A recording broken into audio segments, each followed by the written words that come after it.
Ladies and gentlemen, I believe it is my duty to warn you about what's coming, because in the booklet are pre-spawns that has been distributed here. My work has been characterized as based largely on communist propaganda. So if after 15 minutes you feel like you've been indoctrinated, I do not accept responsibility. You've been warned in advance.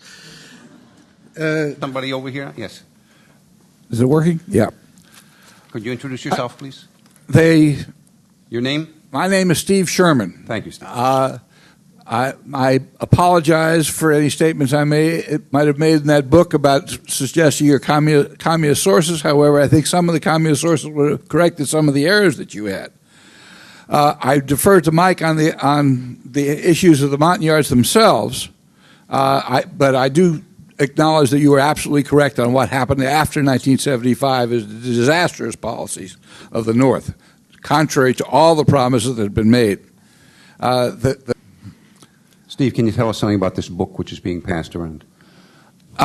We felt that we had very little say in we being a group of veterans. Now, tell us about that, because may I just say that in preparation for this meeting, there were a lot of messages passed back and forth among the people who were involved, and then some people took exception. I got sort of two groups of messages, one from a very dear friend, a Marine colonel, whom I've been on the stage with in various places, and he said, we're pretty concerned about the management of this enterprise. We think a lot of people are not being heard, but he had other things to do. He just told me about that. And then later on we got another group of messages in which another group was much more vocal than Andy, and I think you were among that group, and that's what I want you to tell us about. I was traveling, but I saw a lot of, apparently there were a lot of really excited electrons traveling over the wires.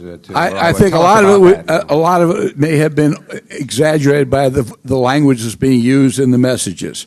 Basically, what we wanted to get across is that we had different ideas on the panelists. We did not feel necessarily no, we didn't feel any panelists should be denied, but we felt there were points of view that were being left out.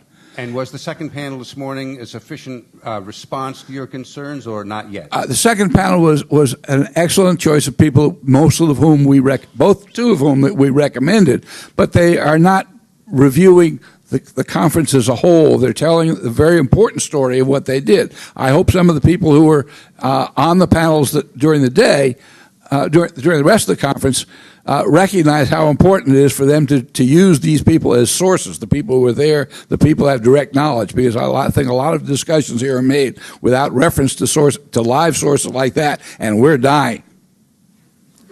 So we put this book out to put our views on paper.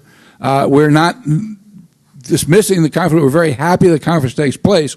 We're just adding to the views that are being offered here at the conference. And you're welcome to pick up a free copy of the book. Anybody who knows me knows I don't give much out for free.